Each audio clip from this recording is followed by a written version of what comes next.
ஆதி காலத்தில் தேவர்களும் அசுரர்களும் சேர்ந்து அமிர்தத்திற்காக திருப்பார்கடலை கடையும் போது ஆலகால விஷத்தோடு பாரிஜாத மரம், காமதேனு பசு மற்றும் மேலும் பல அதிசயங்களும் அற்புதங்களும் வெளியே வந்தன. அப்படி அமிர்தத்தோடு பலதரப்பட்ட விஷயங்கள் வெளிவரும் நேரத்தில் சங்கொலி முழங்க விசித்திரமான, வீரியமான, பலவிதமான பூதகணங்களும் அந்த பூதகணங்களுக்கு எல்லாம் ராஜாவானன சுவாமி சங்கிலி பூதத்தார் கையில் தண்டத்தை ஆயுதமாகவும் உடல் மேல் கனத்த இரும்புச் சங்கிலிகளை ஆபரணமாகவும் அணிந்தவாறு பார்த்தாலே பதற வைக்கும் பிரமாண்ட ஆங்கார ஓங்கார உருவத்தோடும் ஆரவார சப்தத்தோடும் ஆக்ரோஷமாக பார்க்கடலில் இருந்து வெளியே வருவதைக் கண்ட தேவர்களும் அசுரர்களும் மற்ற முனிவர்கள் சித்தர்கள் அனைவரும் அஞ்சி நடுநடுங்கி ஓடிப்போய் ஒளிந்து கொண்டனர். அண்டமெல்லாம் நடுங்கச் செய்த அதிபயங்கர ஆலகால விஷத்தை விழுங்கி அனைத்துலக ஜீவராசிகளையும் அழிவிலிருந்து காப்பாற்றிய கைலலாய நாயகரும் சித்தருக்கெல்லாம் சித்தரும் வித்தகருக்கெல்லாம் வித்தகரும் முக்கண் மூத்தவருமான எம்பெருமான் சிவபெருமான் பூதகணங்களையும் பூதகணங்களுக்கெல்லாம் ராஜாவான சங்கிலி பூதத்தாரையும் அமைதிப்படுத்தி ஆசுவாசப்படுத்தி தன்னோட பிள்ளைகளாக பொறுப்பு ஏற்றுக்கொண்டு கைலாயத்தில் வைத்து கொண்டார். அதனால்தான் தந்தையான முக்கண் மூர்த்தியின் நெல்லையப்பர் கோயில் மற்றும் பல சிவன் கோயில்களிலும் தாயான பார்வதியின் அம்மன் கோயில்களிலும் சகோதரர்களான முருகனது திருச்செந்தூர், வள்ளியூர், ஐயப்ப சாஸ்தாவின் சொரிமுத்தையனார் கோயில் மற்றும் மாமாவான பெருமாளின் நம்பி கோயில் போன்ற பல கோயில்களிலும் காவல் தெய்வமாக இருந்து பக்தர்களுக்கு அருள் பாலித்து பாதுகாத்து வருகிறார். சிவபெருமானின் பூதகணங்களுக்கு எல்லாம் ராஜாவாக சங்கிலி பூதத்தார் இருக்கிறார். இப்படியாக சிவபெருமான் ஆணையின் பேரில் பூதராஜாவான நமது சங்கிலி பூதத்தார் சுவாமி மற்ற பூதகணங்கள் உதவியோடு மிகவும் சிறப்பாக கைலாய நிர்வாகம் செய்து கொண்டிருந்தார். ஒருமுறை சிவபெருமான் சங்கிலி பூதத்தாரிடம் மொத்த கைலாய நிர்வாக பொறுப்பையும் கொடுத்துவிட்டு பூலோக பயணம் போய் வருகிறேன் என்று கூறிச் சென்றார். அப்படி போன சிவன் திரும்பி வரவே இல்லை. நெடுங்காலமாக பொறுத்திருந்து பார்த்த பார்வதி அன்னையானவர் பூதத்தாரை அழைத்து, அமிர்தபாலனே, பூமிக்கு போன உங்கள் தந்தையை வெகு நாட்களாக காணவில்லையே, விபரம் ஏதும் அறிவாயா என்று விசாரிக்க, இன்னும் சிறிது நாளில் வந்து விடுவார் அன்னையே என்று பூதத்தார் பதில் கூறினார். இப்படியாக பல நாள்கள் கழிந்தன.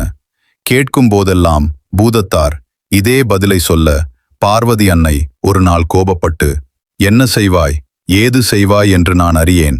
நீயே நேராக பூலோகம் சென்று உங்கள் தந்தையை கையோடு அழைத்து வா என்று உத்திரவிட, மீற முடியாத பூதத்தாரும் தந்தையை தேடி பூலோகம் கிளம்பினார். அப்படி அவர் தேடி வரும்போது தூரத்தில் சிவனும் கைலாயத்துக்கு திரும்பி வருவதை பூதத்தார் பார்த்துவிட்டார். ஆனால் பூதத்தார் வருவதை சிவபெருமான் கவனிக்கவில்லை. ஆஹா, நாம் கைலாயம் விட்டு கீழிறங்கி வருவதை அப்பா பார்த்தால் கொடுத்த கைலாய பொறுப்பை கவனிக்காமல் ஊர் சுற்றுவதாக தவறாக நினைத்து கோபப்பட்டு சத்தம் போடுவாரே, ஏன் இப்படி வந்தாய் என்று கேட்டால் பார்வதி அன்னை ஆணையிட்ட விபரம் சொல்ல வேண்டி வருமே. நாம் சாபம் வாங்கினாலும் பரவாயில்லை, நம்மால் அன்னை பார்வதி ஏச்சும் பேச்சும் வாங்கக்கூடாது, குடும்பத்தில் குழப்பம் வந்துவிடக்கூடாது என்றெல்லாம் பலவாறு எண்ணிய பூதத்தார் பாதை ஓரத்தில் கிடந்த பாம்பு சட்டையில் புகுந்து சிவபெருமான் கண்ணில் படாமல் மறைந்து கொண்டார். இதனால்தான் சங்கிலி பூதத்தாருக்கு சட்டநாதன், சட்டைநாதன் என்றொரு பெயரும் உண்டு. மேலும் சங்கிலி பூதத்தார் சுவாமி இருக்கிற இடத்தில் எல்லாம் பாம்பு இருக்கும். சுவாமி பாம்பாகத்தான் பக்தர்கள் கண்ணில் படுவார். ஆனால் யாரையும் எந்த தொந்திரவும் செய்ய மாட்டார். தன்னை வேண்டி வழிபடுகிற பக்தர்களது கனவிலும் பாம்பாகத்தான் வருவார்.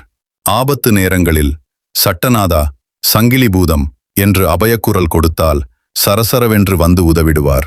தன் கண்ணில் படக்கூடாது என்பதற்காக பாம்பு சட்டையில் புகுந்ததை ஞான திருஷ்டியில் கண்ட சிவபெருமான் சங்கிலி பூதத்தாரை அழைத்து, மகனே, சட்டநாதா, சங்கிலி பூதம், அமிர்தபாலா, கைலாயத்தில் சிறப்பாக காவல் நிர்வாகம் செய்து வரும் உனது பாதுகாப்பும் திருவருளும் பூலோக மக்களுக்கும் வேண்டும் என்பதற்காகவே யாம் இந்த திருவிளையாடல் புரிந்தோம்.